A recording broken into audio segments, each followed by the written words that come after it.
आत्मानुभूति की चर्चा है।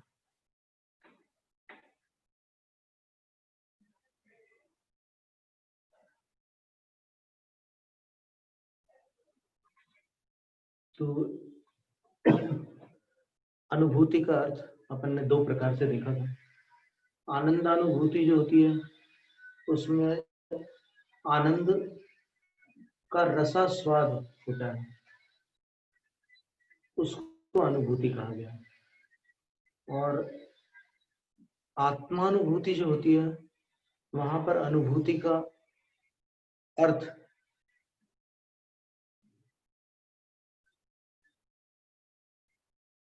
रसा स्वाद नहीं है, किंतु यथोक्त परिचय है। और इसकी पुष्टि के लिए या इसकी सिद्धि के लिए अपन कुछ आगम का आधार लेते हैं, जिससे ये जान सके अपन कि अपना जो मति ज्ञान अथवा श्रुति ज्ञान है उसका विषय क्या है और उसकी सीमा क्या है। युक्ति से तो अपन ने देखा कि भाई आत्मा त्रिकाली द्रव्य है, तो अपने पास त्रिकाली ज्ञान नहीं है, तो वो त्रिकाली ज्ञान न होने से त्रिकाली को पकड़ना संभव नहीं है। एक लोटे में समुद्र नहीं आ सकता, ये बात थी। दूसरी बात ये थी कि द्रव्य की अपेक्षा से त्रिकाली होने से न ग्रहण करना, पहली बात। दूसरी, गुण जो है वो राशि की अपेक्षा से अनंत है और काल की अपेक्षा से त्रिकाली है। प्रत्येक गुण त्रैकालिक है। अब जिसको अपन गुण व्यवहारिक भाषा में बोलते हैं, केवल ज्ञान आदि भगवान के जो गुण कहलाते हैं, 46 गुण बोलते हैं, उन गुणों की यहाँ चर्चा नहीं है। यहाँ पर द्रव्य के जो वस्तुभूत गुण हैं, जैसे जीव द्रव्य का वस्तुभूत गुण क्या है? चेतना है, अस्तित्व, वस्तुत्व आदि जो गुण है, उन गुणों की चर्चा कर रहे हैं। अन्वयिनो गुणा सहभुवो गुणा, ये जो अपन पढ़ते हैं सिद्धांत में और फिर अध्यात्म में, उन गुणों की चर्चा है। यहाँ विशेषता वाले गुणों की चर्चा नहीं।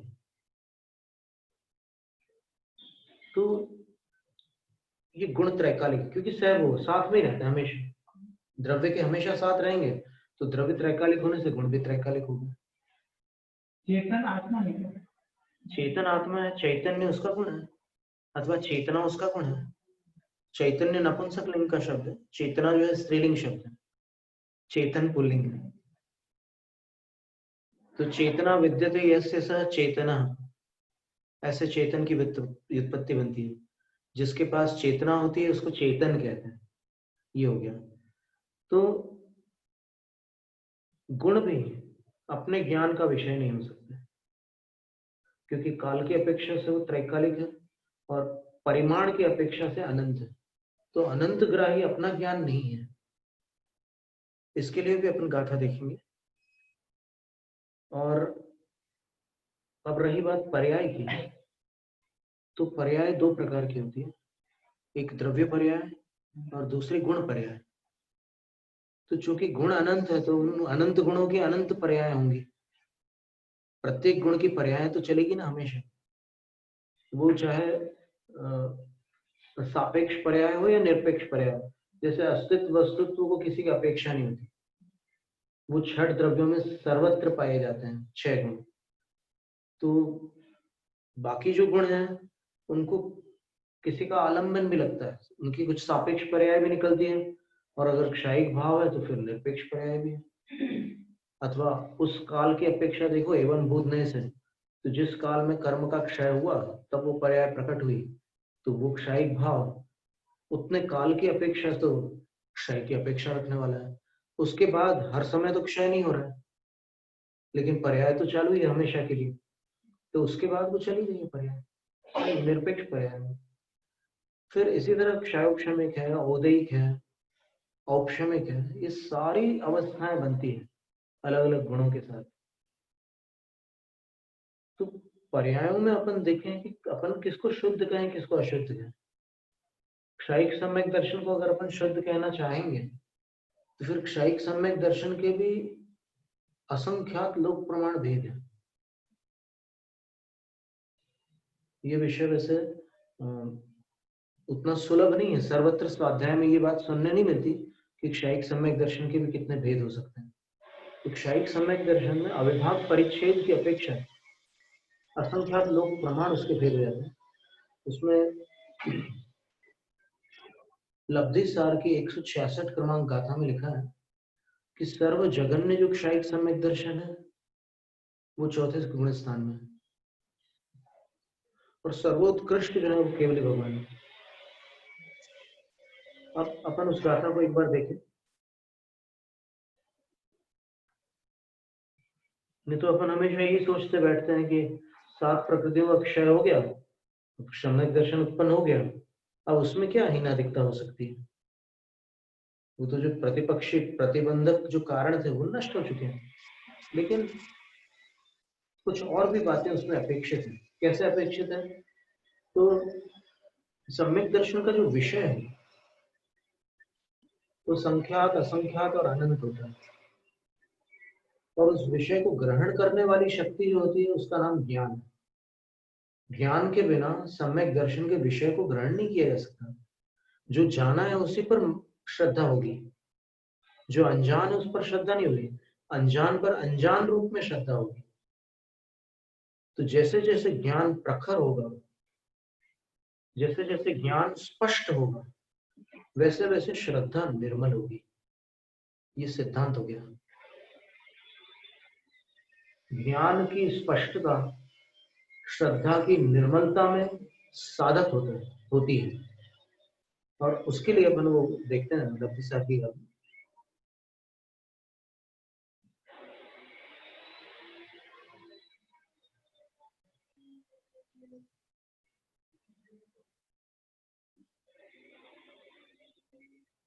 देखिए ये लिखा है, सत्कंडम पयडीनम, 3 गाथा एक साथ, 164, 165 और 166, 166 ठीक है, और एक और भी है 167 भी है। क्षयिक सम्यक्त्व का ही पूरा प्रकरण चल रहा है अभी इसमें, वो पूरा अध्याय ही क्षयिक सम्यक दर्शन का समझ लीजिए। क्षयिक सम्यक्त्व प्ररूपणा नाम का प्रकरण। तो इसमें ये लिखा, सत्कंडम पयडीनम खयादुखय्यम तु होई सम्मत्तम मेरुव्वनिपकंपम सुणिमल्लम अक्षयमनंतम दंसन मोहे खविदे सिज्जति तथैव तदीयतुरीय भवे नादिक्कमदितुरीय भव नादिक्कदितुरीय भवे न विनश्यति शेषसमेव सत्तन्नं पयडीनं खयादु अवरं तु खयलदीनो तुक्कस्य खयलदी गाय चौक खैन हवे पूर्णिम मंगलम वा भवीय जना जिण वरस कम कमल जुयम जस कुलिस कलस सत्य ससंग ससंग संख कुसादिल खण भरियम।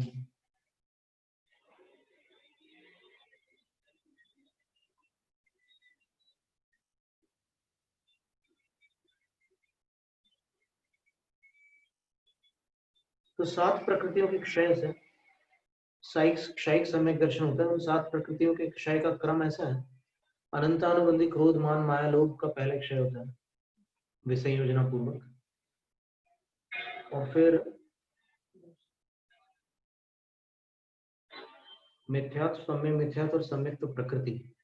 मिथ्यात्व की शक्ति का घात करते करते सम्यक मिथ्यात्व रूप हो जाती है, फिर उसका घात करते करते सम्यक प्रकृति बचती है। तो 7 में से 6 प्रकृतियों का इस तरह से विनाश होता है, और अंत में जो सम्यक प्रकृति बनती है बचती है, उसका जिसको उदय होता है उस जीव को कृतकृत्य वेदक जीव कहते हैं, और अंतर मुहूर्त में वो नियम से उस उदित प्रकृति का भी क्षय कर देता है। चाहे उसकी आयु भले नष्ट हो जाए बीच में, लेकिन उसका क्षय नियम से करता है, और क्षय करके वो क्षयिक सम्यक दृष्टि 4 गतियों में कहीं भी बन सकता है। प्रारंभ यहीं करेगा और प्रारंभ करते समय वो पुरुष होगा, और पुरुष होने के साथ साथ केवली और शुद्ध केवली के चरणों में प्रारंभ करेगा, और कहीं नहीं कर सकता। दंसण मोह खवणा पट्ठव को कम्ब भूमि जादो हो, मनुष्यो केवली मूले निठव को चावी सबत। दर्शन मोह की क्षपणा का प्रस्थापक कर्म भूमि में जन्मा हुआ पुरुष होता है, और निष्ठापक चारों गतियों में होता है। और ये स्थिति कैसे होती है? प्रस्थापक की स्थिति तो केवली मूले, उभय केवली मूले, केवली और शुद्ध केवली इन दोनों के चरणों में होती है ये स्थिति। और जैसे कोई स्वयं शुद्ध केवली है तो वो अन्यत्र गए बिना भी क्षायिक सम्यक दृष्टि हो सकता है। इसका उदाहरण श्री कृष्ण जी का नाम लेकर के धवला में दिया हुआ कि उनको क्षायिक सम्यक दर्शन कैसे होगा, उनका तो अभी क्षयोपशमिक है। तो उत्तर दिया है कि वो संयम की भूमिका में शुद्ध केवली हो जाएंगे और अपने ही पादमूल में वो 7 कर्मों का क्षय करके क्षायिक सम्यक दृष्टि बन जाएंगे। वो कैसा होता है बोले? क्षायिक सम्यक दर्शन मेरु प्रकंपम, मेरु के समान निष्प्रकंप होता है। और कैसा होता है? सुनिम्मलम, सब अतिचारों से रहित होता है। और अक्षयम, उस क्षायिक सम्यक दर्शन का क्षय नहीं हो सकता, क्योंकि जिससे क्षय होता था उसका क्षय हो चुका है। सम्यक का क्षय मिथ्यात्व से होता था, यहाँ मिथ्यात्व का ही क्षय कर चुका है। प्रवचन सार की 194 नंबर गाथा में क्षायिक सम्यक दृष्टि बनने की प्रक्रिया दी हुई। जो एवं जानिता झादि परम अपगम विशुद्धप्पा सायारो नायारो खवे दिसो मोह दुखंडे। जो इस प्रक्रिया से आत्मा को जान लेता है और विशुद्ध आत्मा होते हुए ख्याति पूजा लाभ आदि सब राग द्वेष को छोड़कर उस उत्तम आत्मा को ध्याता है, वो सायार हो नायार हो, सागार हो या अनगार हो, खवे दिसो मोह दुखंडे, मिथ्यात्व की दुष्ट गांठ को वो क्षपित कर डालता है, क्षय को प्राप्त करा देता है। तो सागार हो या अनगार हो। और फिर अपन देखते भी हैं चौथे से लेकर 7वें गुणस्थान तक क्षयिक सम्यक दर्शन की प्रक्रिया प्रारंभ हो सकती है। चौथे गुणस्थान में श्रेणिक राजा ने क्षयिक सम्यक दर्शन प्राप्त किया। पंचम गुणस्थान में भी क्षयिक सम्यक दर्शन प्राप्त हो जाता है, और छठे और 7वें में भी प्राप्त हो सकता है क्षयिक सम्यक दर्शन। जैसे श्री कृष्ण जी को प्राप्त हुआ तो छठे 7वें में होगा, क्योंकि श्रुत केवली होने के बाद होना ऐसा है। तो बोलते हैं कि दंसण मोह खवि दे। अब एक बार अगर इस मिथ्यात्व का सर्वनाश हो जाए तो उसके उपरांत तथैव भवे सिद्ध्यति, या तो उसी भव में सिद्धि को प्राप्त हो जाए, अथवा तदीय तुरीय भवे, तीसरे या चौथे भव में सिद्धि को प्राप्त हो जाए, दूसरे में सिद्धि को प्राप्त नहीं हो सकता। क्योंकि दूसरा भव जो होता है वो संयम रहित भाव होता है।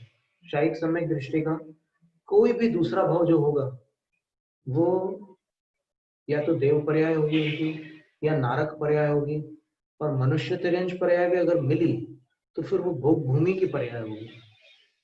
इसलिए संयम रहित पर्याय होगी दूसरी पर्याय। इसलिए क्षयिक सम्यक दृष्टि अपने दूसरे भाव में मोक्ष नहीं प्राप्त कर, फिर तीसरे भाव में प्राप्त कर सकता है।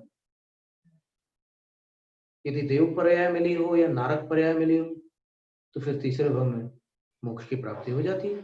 जैसे राजा श्रेणिक है, उनको यहाँ क्षयिक सम्यक दर्शन हुआ, अब अभी दूसरी पर्याय में वो विद्यमान है, वहां से नारक पर्याय से निकल कर यहाँ आएंगे तो महापद में तीर्थन करोगे मोक्ष मिल जाएंगे। तीसरा भाव यहाँ से भी संभव है, ऐसा भी उल्लेख है। यद्यपि दुर्लभ है वो, पर शक्य है। और जी मल्लिशन आचार्य बोलते हैं वो कहते कि है कोई कोई तीसरे गोविंद मुख जी हाँ, भैरव पद्मावती कल्प में मल्लिशन आचार्य ने लिखा है कि पद्मावती देवी एक भवावतारिणी है। ये लोग नहीं मानते। कौन? तेरा करती वाली। नहीं, उनने इसको पढ़ा ही नहीं होगा, देखा ही नहीं। और ये मतलब ये क्या नाम है इनका? सम्यक दर्शन इतना भयान्वित नहीं होता कीर्तन कि देवों का नाम सुनते ही कर जाए। भगवान ही पासना धर्म पर पुस्तक आया ही नहीं होती पूरा रियल में। नहीं, वो ये कहते हैं कि पार्श्वनाथ भगवान के उपसर्ग के समय पद्मावती नहीं है, उत्तर पुराण में पद्मावती नाम नहीं लिखा है। हाँ। इसलिए उनका कहना है कि पद्मावती देवी नहीं आई। लेकिन अपन और ग्रंथों का भी तो प्रमाण देखेंगे ना। तो पासनाचर्य नाम का जो ग्रंथ है, उस ग्रंथ में पद्म कीर्ति आचार्य महाराज ने पौमावई नाम लिखा है प्राकृत में। तो इस नाम से किसी को क्या आपत्ति हो सकती है, अभी हमारे समझ में नहीं आया विषय क्या है कि पद्मावती नाम से क्या आपत्ति है। वहां पर तत्पत्नी लिखा है उत्तर पुराण में, धर्मेंद्र और उसकी पत्नी। लेकिन माने इन लोगों को समोसन में प्रवेश मिलेगा कि नहीं मिलेगा संशय है, लेकिन वो तो पद्मावती देवी धर्म सब साक्षात भगवान इनका मिलेगा हमको प्रवेश मिलेगा। एक बात महाराज जी, आप एक बात समझने की बात है कि जिनेंद्र भगवान, तीर्थंकर भगवान, उनकी क्या अधिक प्रशंसा करें अपन। वो जिस हाथी या घोड़े पर बैठ जाते हैं वो दोबारा तिरंज नहीं हो सकता। तो फिर जो साक्षात उनके समवसरण में, उनके सन्निधान में रहे हैं,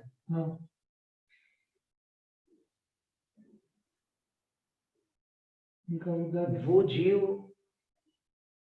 कोई महान पुण्यात्मा ही जीव हो सकता है। क्योंकि समवसरण जाने का तो उल्लेख मिलता है कि जीव बहुत बार समवसरण जा चुका है। अपन लोग लेकिन जा चुके हैं, लेकिन सही जगह पर गए, ये सोचने की बात है कि अपन समवसरण गए, लेकिन समवसरण में बहुत सारे ठिकाने हैं जाने के। पुष्प वाटिका भी है, नाट्यशाला भी है, बहुत सारे स्थान है। तो कोई कहे कि मैं समवसरण से आ रहा हूँ, तो समवसरण में क्या करके आ रहा है, ये भी प्रश्न उठेगा। तिलोई पंडिती में एक गाथा आई है, मिच्छा इट्ठी अभव्वा तेसु असन्नी न होंति कय्याई तहे अनज्ज वसाया संदेहा विवेह विवेरिया। तिलोई पंडित की चतुर्थ महाधिकार में समवसरण के विषय में लिखा है कि जो 8वीं भूमि होती है, 8 भूमियां होती है ना समवसरण में, तो जो अंतिम सभा भूमि जिसका नाम, वहां पर वो जो सदन है भगवान का, 12 सभा कक्ष है जिसमें बने हुए, वो पूरी सभा भूमि, एक सभा भूमि है, उसमें 12 कक्ष विभाजन है, स्फटिक की दीवारें हैं बीच बीच में। तो उसमें ये लिखा है कि उन कक्षों में तेसु मिच्छा इट्ठी न होती, कईया ही न होती, कभी नहीं होते मिथ्या दृष्टि उनमें।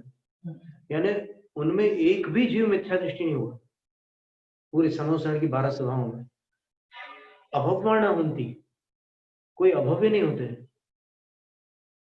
असंडी न होती, असैनी जीव नहीं होते। और कौन कौन नहीं होते? तो बोलते हैं तो ये अनज्ज वसा है, जिनको अरुचि होती है धर्म श्रवण के प्रति, वो वहां नहीं जा सकते। और कौन नहीं जा सकते? जिनको संदेह होता है, जिनके अंदर संदेह भरे होते हैं, वो वहां संदिग्ध जीव वहां नहीं जा सकते। और कौन नहीं जा सकते? तो बोलते हैं कि विवरिया, जिनकी बुद्धियां विपरीत है, वो भी अंदर नहीं जा सकते। और फिर इसी बात को अरहत दास कवि ने मुनि सुव्रत काव्य में लिखा है, मिथ्या दृशन सदसि तत्र न संति मिश्रा सासादनाः पुनरसंज्ञि वदप्यभव्याः। गुणस्थानों के नाम लेकर के उन्होंने बोल दिया कि तत्र सदसि, भगवान के उस सदन में अर्थात सभा भूमि में, मिथ्या दृशन न संति, मिथ्या दृष्टि नहीं है, न संति मिश्रा सासादना अपि, और वहां पर मिश्र गुणस्थान वाले भी नहीं है, ना सासादन गुणस्थान वाले भी नहीं है। और कौन नहीं है? असंगिनी और अभव्य भी नहीं है, यानी असैनी जीव भी नहीं है और अभव्य भी नहीं है। तो जो उत्तर पुराण में कथन आया है कि भगवान ने तो उपदेश दिया, लेकिन उस उपदेश को अभव्यों ने और दूर भव्यों ने स्वीकार नहीं किया। इस कथन का आपको अभिप्राय ग्रहण करना होगा। इसका क्या अभिप्राय है?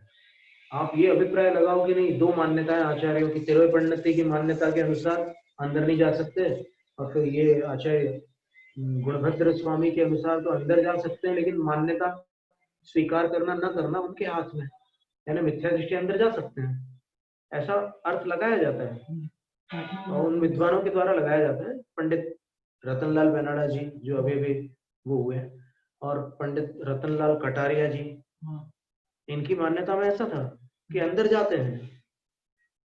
बात यह है कि उन्होंने उपदेश ग्रहण नहीं किया, ये लिखा हुआ है। तो उपदेश सुनकर ग्रहण नहीं किया या वहां न जाकर ग्रहण नहीं किया, दो भंग बनेंगे कि नहीं? तो फिर ऐसा भंग क्यों न बनाया जाए जो अन्य आचार्यों के कथन से भिन्न न निकलता हो। उनकी मान्यता भी इससे बाहर न हो, उस तरीके का अर्थ निकालो ना। जैसे उनकी मान्यता में वो आचार्य महाराज कह रहे हैं कि नहीं जाते अंदर मिथ्या दृष्टि जीव, तो वो नहीं गए इसलिए उन्होंने उपदेश ग्रहण नहीं किया, ऐसा अर्थ निकालने में क्या आपत्ति? कोई कष्ट है क्या किसी को? और एक बात सोचने की है कि जब जिनेंद्र भगवान की प्रतिमा को देखने से तिर्यंश जीव सम्यक दृष्टि बन जाता है, तो फिर जिनेंद्र भगवान को देख करके कोई मिथ्या दृष्टि रह जाए, ये बात कैसे गले उतारे? जिनकी प्रतिमा को देखकर एक पशु सम्यक दृष्टि बन जाता है, उनको साक्षात देखकर कोई मिथ्या दृष्टि बना रहे, ये बात कैसे गले उतर सकती है?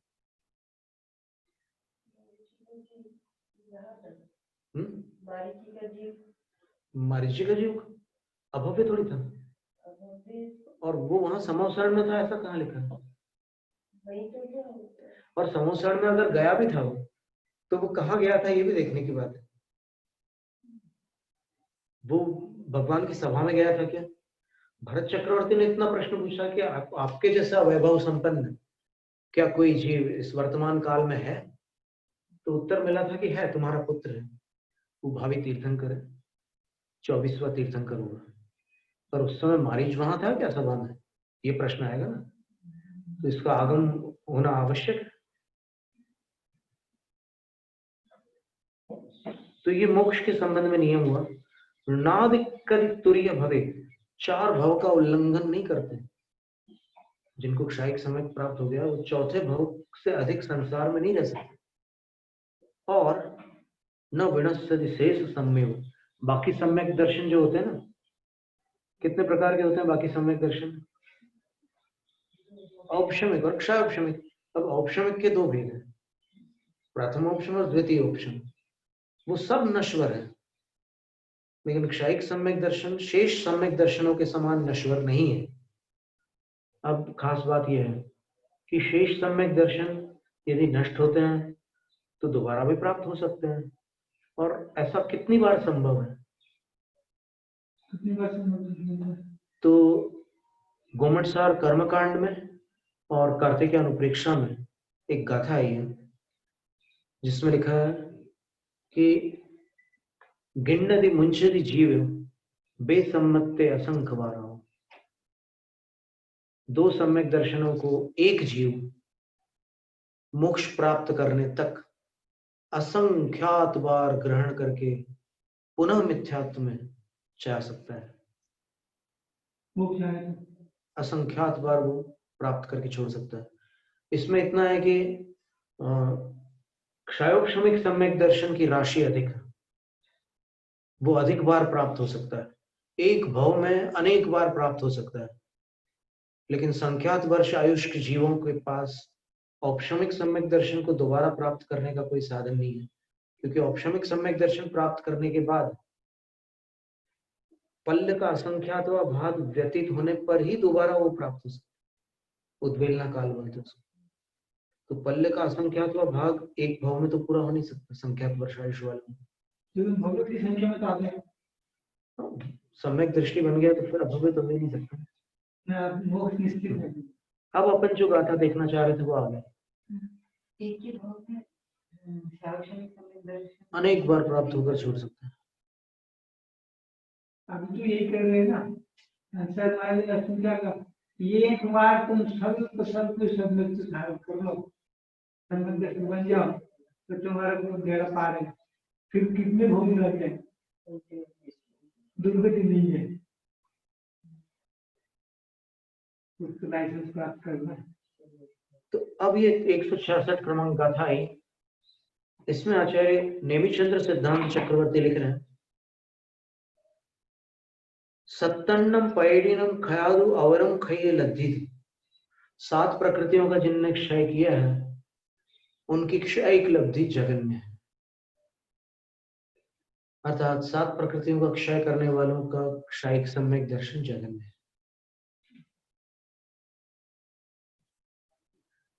और उक्कस खये लद्धी,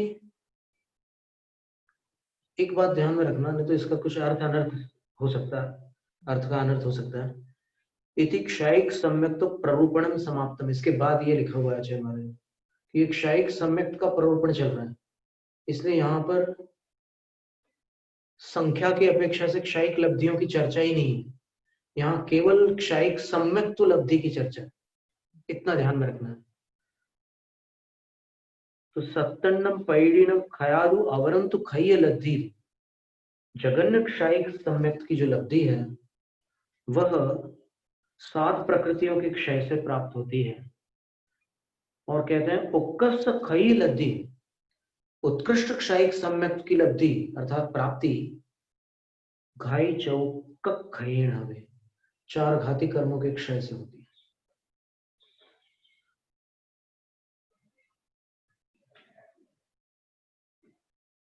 यानी मोहनीय कर्म के क्षय से,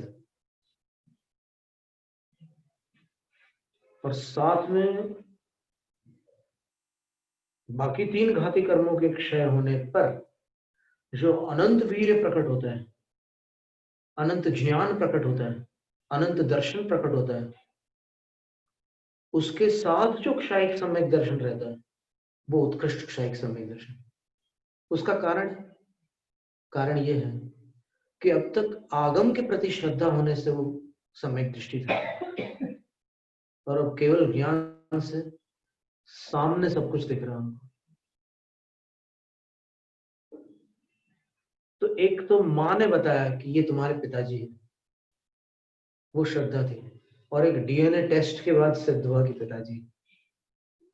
कितना अंतर है दोनों में, वो स्थिति है।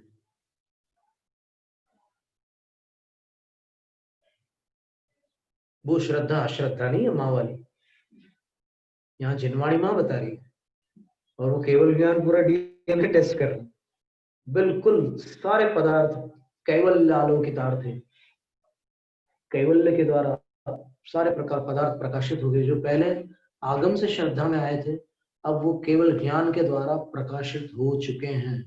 तो श्रद्धा एक जैसी कैसे रह सकती है, रह ही नहीं सकती एक जैसी। तो वो उत्कृष्ट क्षयिक सम्यक था केवली भगवान के पास जो है। एक बात ये थी। अब जो अपन वो देख रहे थे कि ये कौन से ज्ञान का विषय है, आत्मा। आत्मा को छद्मस्त जीव कैसे जानता है? क्या अंतर्मुख होकर के आत्मा को जानता है? मान लो अंतर्मुख हो गया तो अपना जो भी ज्ञान है, मति ज्ञान और श्रुत ज्ञान, क्या उस मति ज्ञान और श्रुत ज्ञान का विषय अपनी अमूर्त त्रिकाली ध्रुव आत्मा है? ये प्रश्न है।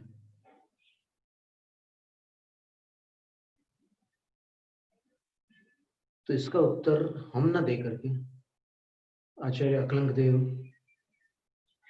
के श्री मुख से अपन सुनते हैं। देखिए आचार्य क्या कहते हैं।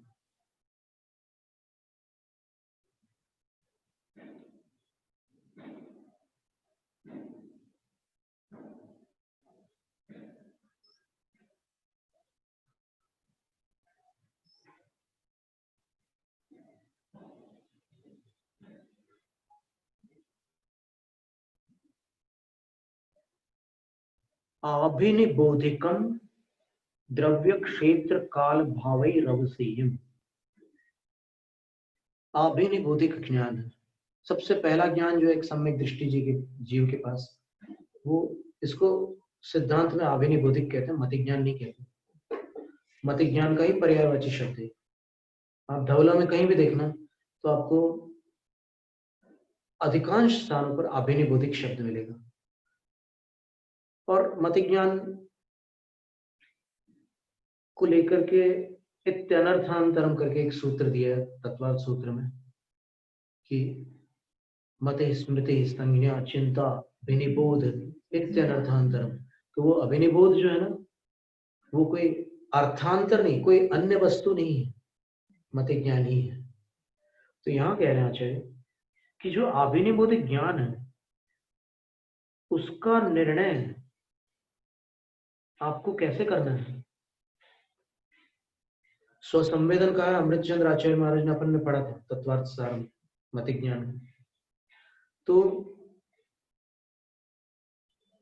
उसको आचार्य कह रहे हैं कि द्रव्य क्षेत्र काल भावैहि अवसेयम्।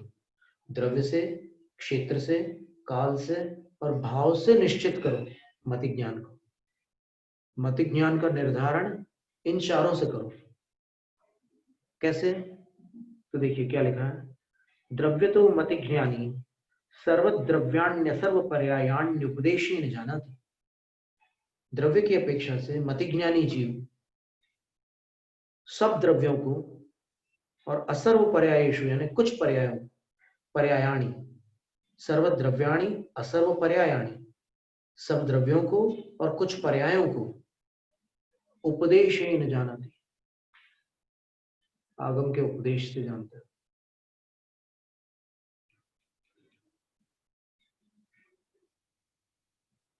हम रुक गए यहाँ पर ताकि सब लोग विचार कर सकें कि आचार्य क्या कहना चाह रहे हैं। सब द्रव्यों को और कुछ पर्यायों को आगम के उपदेश से जानता है मति ज्ञानी जीव। क्षेत्रतः, अब क्षेत्र की अपेक्षा से उपदेशेन सर्व क्षेत्राणि जानाति, उपदेश से संपूर्ण क्षेत्र को जानता है, सर्वलोक को जानता है। फिर क्षेत्र जो है वो इंद्रियों की सीमा का भी दूसरा नाम है। तो जैसे उसमें ये बताया तो क्षेत्रम विषय, विषय को भी क्षेत्र बोलते हैं। चक्षुषा क्षेत्रम, आंख का क्षेत्र कितना है, विषय क्षेत्र। तो आचार्य कहते हैं कि सप्तचत्वारिंशत् योजन सहस्राणि त्रिषष्ट्यधिके च द्वे योजन शते योजनस्य चैकविंशति षष्टि भागः।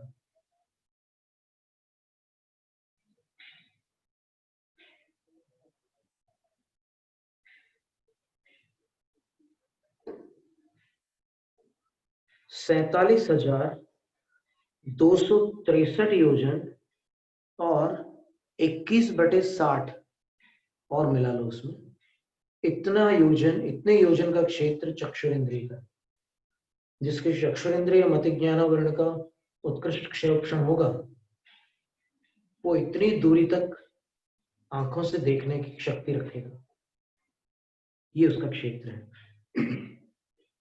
और श्रोत्रस्य क्षेत्रम 12 योजनानि, कानों का जो विषय क्षेत्र 12 योजन है। घ्राण रसण स्पर्शनानाम 9 योजनानि, घ्राण रसना और स्पर्श इनका क्षेत्र 9 योजन है। ये क्षेत्र की बात हुई। पर अभी जो चर्चा थी उपदेशेन सर्व क्षेत्राणि जानति, यानी आगम से सब क्षेत्रों को जानता है। कौन? मति ज्ञानी जानता है। अब इसके बाद किसकी बारी आएगी? द्रव्य क्षेत्र हो गए। अब तीसरे नंबर पर क्या है? काल।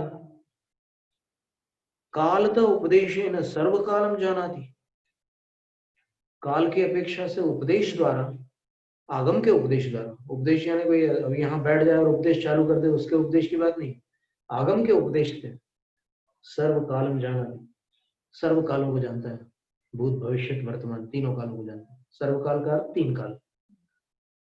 वो कितनी सीमा तक जानता है वो एक अलग बात हुई।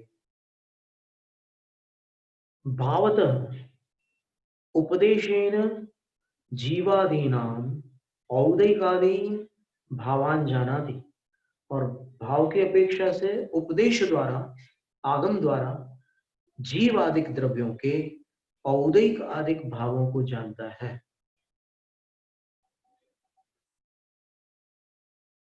अब इसमें प्रश्न ये आता है कि इसी मति ज्ञान को आचार्य अमृतचंद्र सूरी स्वसंवेदन ज्ञान कह रहे हैं। स्वसंवेदन का अर्थ होता है स्व यानी आत्मा, और संवेदन का अर्थ होता है अनुभूति या अनुभव। तो वो अनुभव ज्ञानात्मक है या रसास्वादनात्मक है, इसका समाधान अपने को इन पंक्तियों से प्राप्त होता है। ये बिल्कुल सैद्धांतिक वचन, इसका उल्लंघन हो ही नहीं सकता कि मति ज्ञान रसास्वादन उसी का किया जा सकता है जो विषय बने।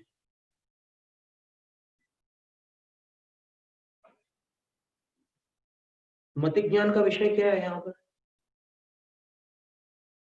उपदेश। इतना समझ में आया कि नहीं आपको यहाँ पर? और उपदेश में जो बातें आई हैं वो उस उपदेश के माध्यम से मति ज्ञान का विषय बनती है। समझने की बात है, उपदेश से वो जान रहा है मति ज्ञानी। इसका मतलब ये हुआ कि उपदेश उसका विषय है और उपदेश में आए हुए विषय उसके ज्ञान में आ जाते हैं। तो आत्मा को मति ज्ञानी ने साक्षात जाना या आगम से जाना है? साक्षात कैसे जान सकता है? यहाँ तो उपदेश ही ना लिखा है ना। सभी द्रव्यों को और कुछ पर्यायों को वो उपदेश ही ने जाना थी लिखा है। जीव के औदैक आदिक सभी भावों को उपदेश से जानता है, सर्व क्षेत्र को उपदेश से जानता है, सर्व काल को भी उपदेश से जानता है। तो क्या इससे स्पष्ट नहीं होता? यदि उसमें स्वयं क्षमता होती तो उपदेश से क्यों जानता? ये प्रश्न नहीं उठता। बिना उपदेश के नहीं जान लेता वो, अगर उसकी क्षमता होती तो। यहाँ एक ही विकल्प दिया है कि और किसी उपाय से न जानकर मात्र आगम के उपदेश से वो जानता है।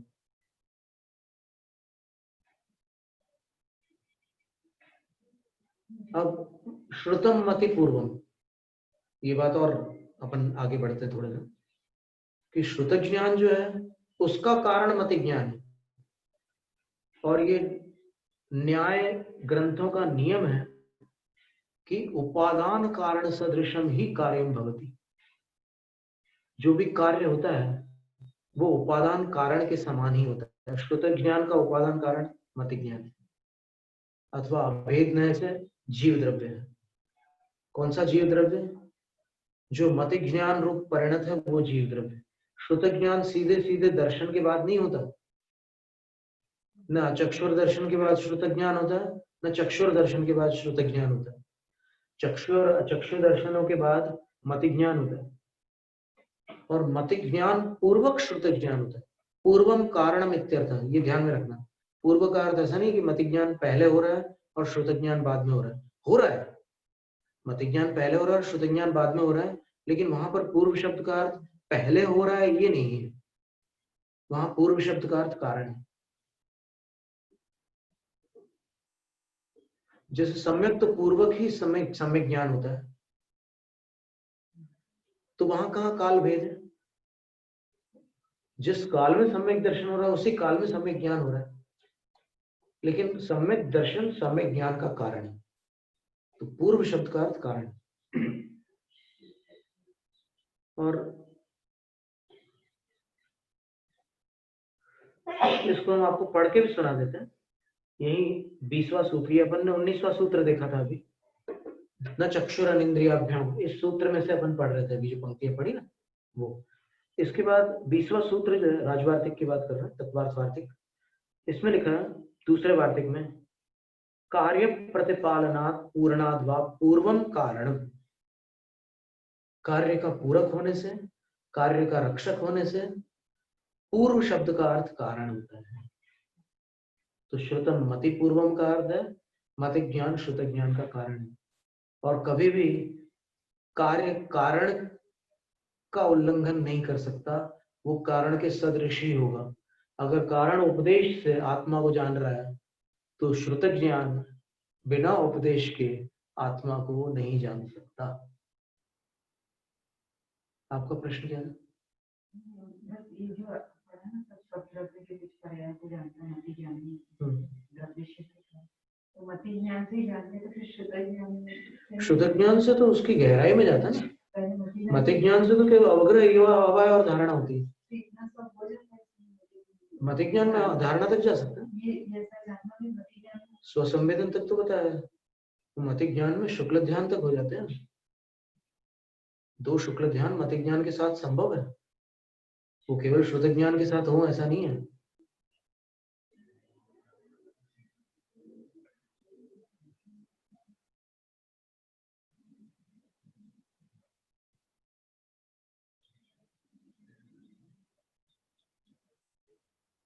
तो प्रवचन सार की वो गाथा जो है उसमें उन्होंने आत्मा को स्वसंवेदन से जानने का लिखा।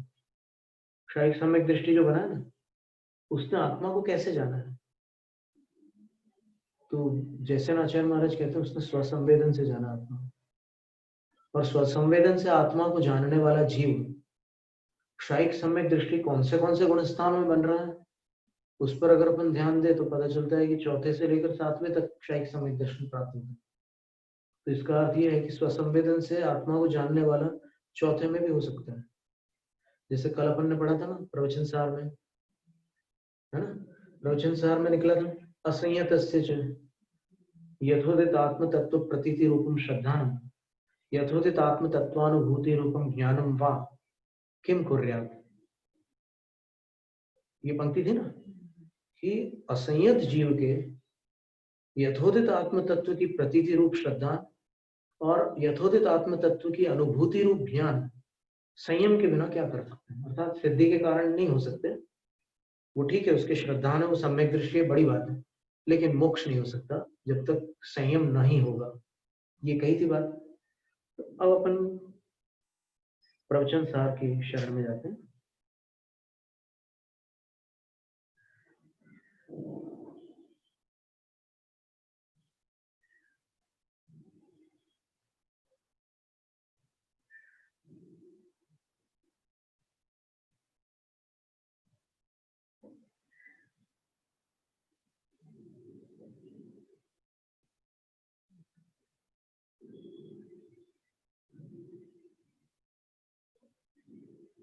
गाथा क्रमांक 194 प्रवचन सार की।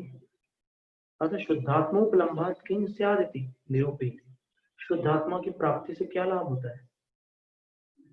अब प्राप्ति का अर्थ यहाँ पर अनुभूति है, उपलम्भ का अर्थ अनुभूति है। अब इसकी भी सिद्धि करने के लिए आपको प्रमाण चाहिए होंगे, जो भी कई ऐसे श्रोता होंगे जो सूक्ष्म स्वाध्यायी होंगे, तो उनके लिए हम बता देते हैं कि आप पंचास्तिकाय ग्रंथ की 39वीं गाथा देख लीजिएगा। उसकी टीका में आपको चेतना, वेदना, अनुभूति और उपलब्धि, इन चारों को एकार्थक कहा गया है, आपको मिल जाएगा। तो अभी यहाँ पर बता रहे हैं कि शुद्धात्मा की अनुभूति से क्या होता है, ये बता रहे हैं। तो जो एवं जानिता झादि परम अपगम विशुद्धप्पा, जो एवं जानिता जादि परम अपगम विशुद्धप्पा, सागारोणागारो खवेदिसो मोह दुग्गंठिम। जैसे आचार्य महाराज की व्याख्या पढ़ते हैं।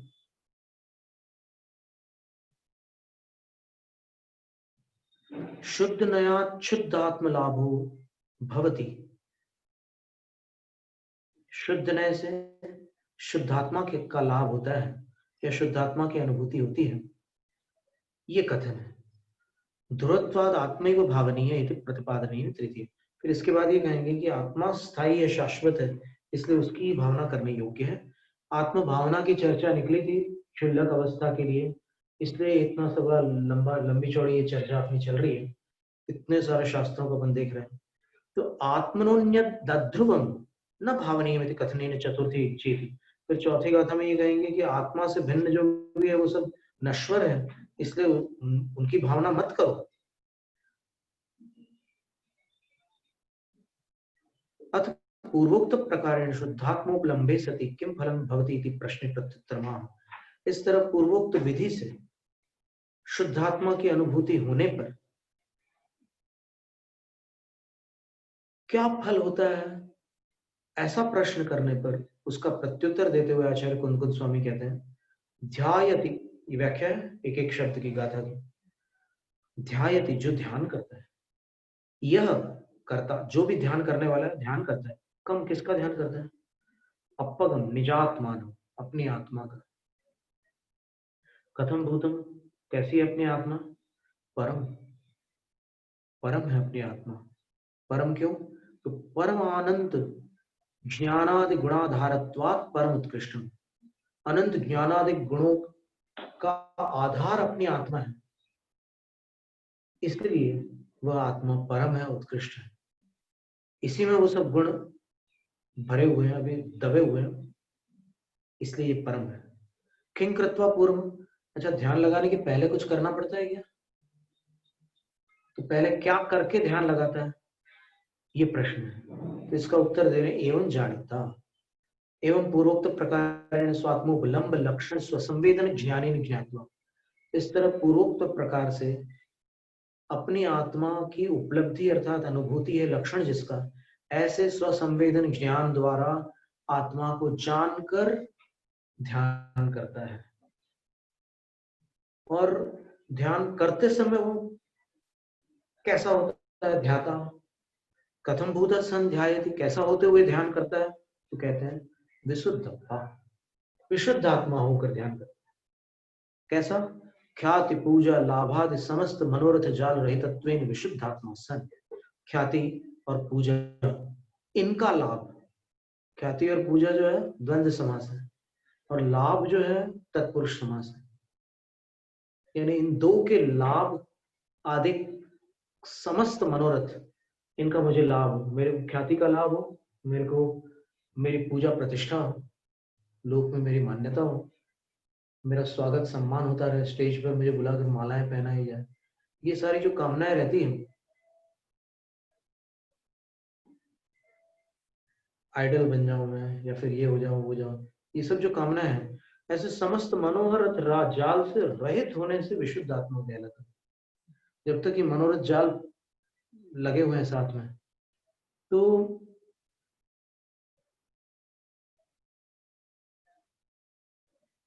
अपने को विशेष बनाने की कामना अपनी विशेषता का नाश कर डालती है। जो अपने को सामान्य रखते हैं वो असामान्य हो जाते हैं, और जो भी अपने को विशेष बनाते हैं वो सामान्य रह जाते हैं।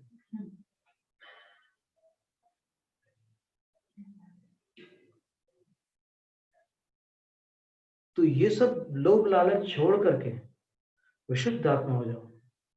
पुनरपि कथम भूत, और कैसा होना पड़ेगा? मतलब ध्यान लगाने के लिए और कैसी पात्रता अपेक्षित है? तो बोलते हैं कि सागार अथवा अनगार, सागारो नागारो, सागार अनगार अनागार अथवा साकार अनाकार, इसके कई अर्थ किए हमने।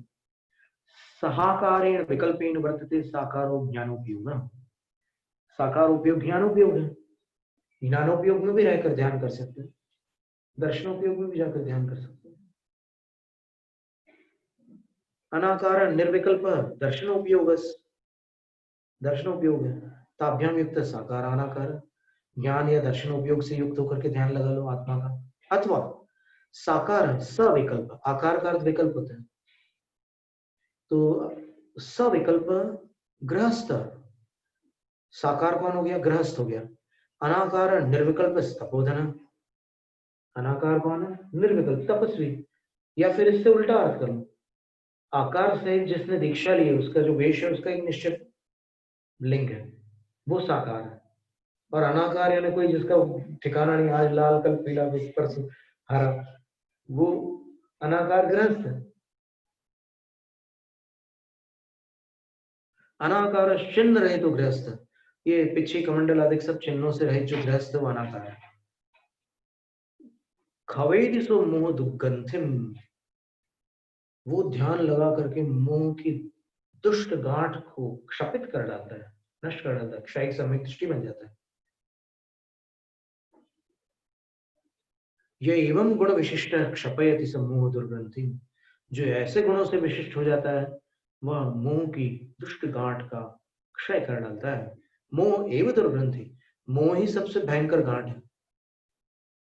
कौन सा मोह? तो शुद्धात्म रुचि प्रतिबंधको दर्शन मोहस्तम, शुद्धात्मा की रुचि पर प्रतिबंध डालने वाला दर्शन मोह मिथ्यात्व, उसका क्षय करता है। ततः स्थितमेतत्, इससे यह सिद्ध हुआ शुद्ध आत्मोपलम्बस्य मोह ग्रंथि विनाश एव फलम, आत्मा की अनुभूति का फल मिथ्यात्व की गांठ का नाश करना है।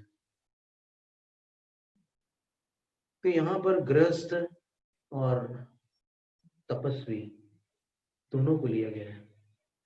तो जो शुद्धात्मोपलम्ब की बात कही गई है वहां पर शुद्ध नए जिस आत्मा को पकड़ रहे, पर से भिन्न, विकारों से रहित, जो सिद्ध स्वरूपी आत्मा है, उसको आप अशुद्ध आत्मा कैसे कह सकते हो?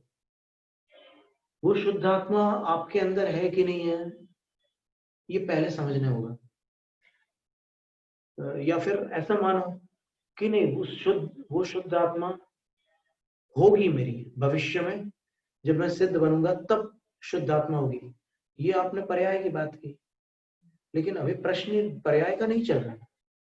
अभी आपके अंदर वो है या नहीं, वो शुद्ध आत्मा, ये प्रश्न है।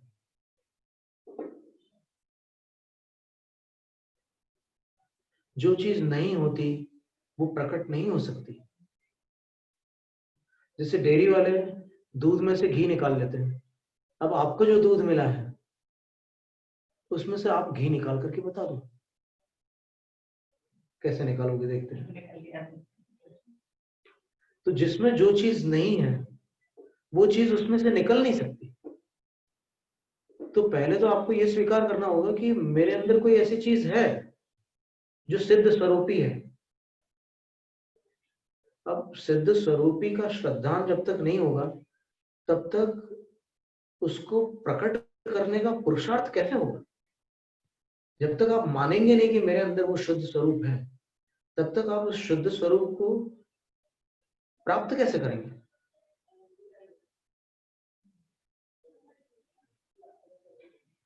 और फिर अपन उस गाथा का क्या करेंगे जो आचार्य कुंदकुंद स्वामी कितनी बार कहा है नियम सार में, सभ्य शुद्ध सावा शुद्ध नया संसीदीय, शुद्ध नए से सारे संसारी जीव शुद्ध स्वभावी है।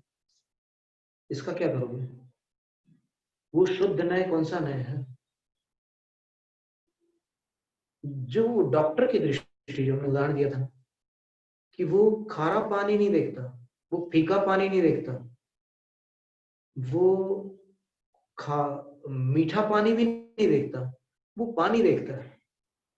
इसी प्रकार जो नए नर नारक आदि पर्यायों को नहीं देखता, औदैहिक आदि भावों को नहीं देखता, जो नए केवल आत्मा को देखता है, और जिस नए को पर संयोग दिखता ही नहीं है,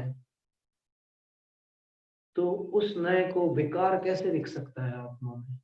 क्योंकि विकार हमेशा संयोगी भाव होता है।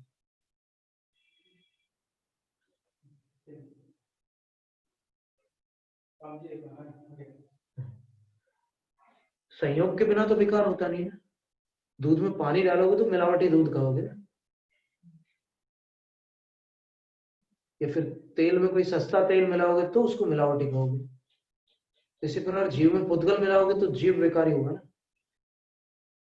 तो जो नए मिश्रण को देखता ही नहीं है, वो नए विकार को कैसे देख सकता है?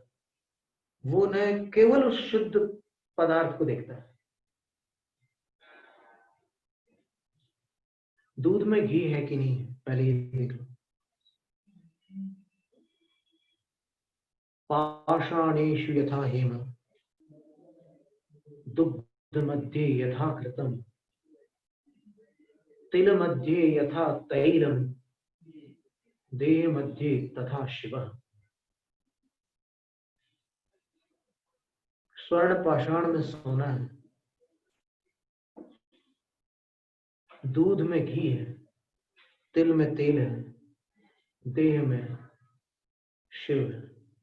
शिव का अर्थ नहीं है, आत्मा नहीं, शिव का अर्थ परम कल्याण। शिव परम कल्याण, परम कल्याणकारी वो तत्व है अपने भीतर, वही सिद्ध स्वरूपी, वही आत्मा, वही जीव।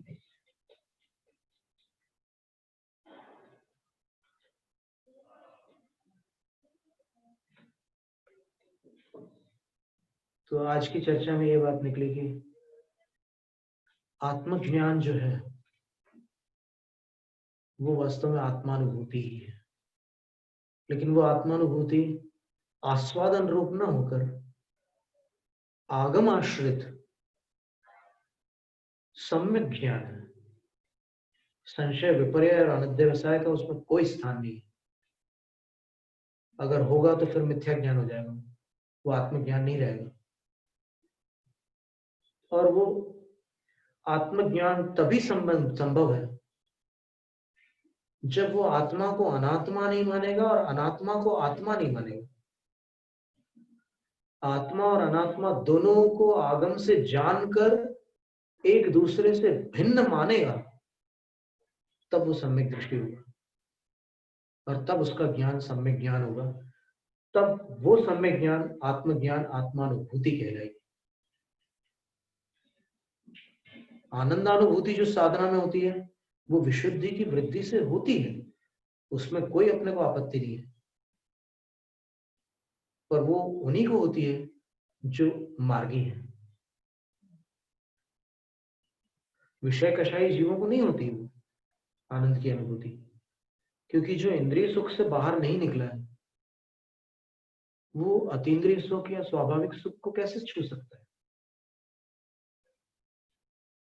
ये चर्चा थी, आगे और बात करते हैं। आत्म भावना की चर्चा चल रही है, तो हम इसको इतना विस्तृत इसलिए कर रहे हैं कि जब 11वीं प्रतिमा में ये बात बताई गई है, तो फिर 11वीं प्रतिमा से जिन्होंने ऊपर की अवस्थाएं प्राप्त की है वो तो और अधिक विशुद्धि के साथ उसमें तत्पर हो सकते हैं। और अगर उसमें सारे के सारे तत्पर हो जाए आगे बढ़ तो फिर पूरा वातावरण बदल जाए, इतना अद्भुत काम है। जैनम जयत शास्त्र, कथा प्राणिक स्वाध्याय निष्ठापन क्रिया, पूर्वाचार्य